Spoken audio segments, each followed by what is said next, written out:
Natalie Holzer akhirnya bongkar alasan cerai dengan Sule.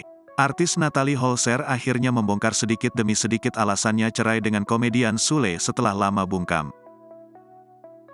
Dikatakan Natalie Holzer, ada hal yang tak sesuai dengan komitmen di awal pernikahan bersama Sule. Natalie Holzer mengatakan sebelum menikah dengan Sule, keduanya memiliki perjanjian yang sudah disepakati bersama.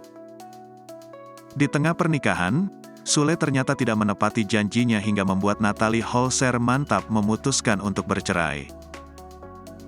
Ada sesuatu yang emang kita buat janji dari awal, kalau kamu begini kamu begitu kita sudah. Gak bisa, kata Natalie Holzer.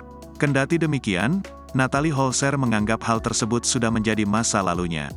Ia pun tak pernah menyesali pernikahannya dengan ayah putri Delina tersebut.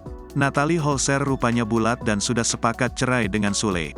Sementara itu, setelah bercerai dari Sule, Natalie Holzer mendapatkan nafkah sebesar 25 juta rupiah per bulan.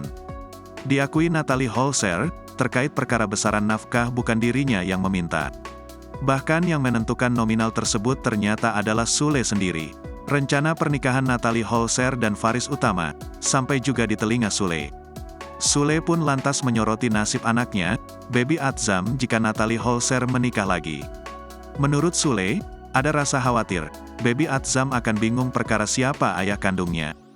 Yang saya tangisi itu begini, takutnya Atzam tak tahu bapaknya siapa, itu yang saya sedihin, ujar Sule.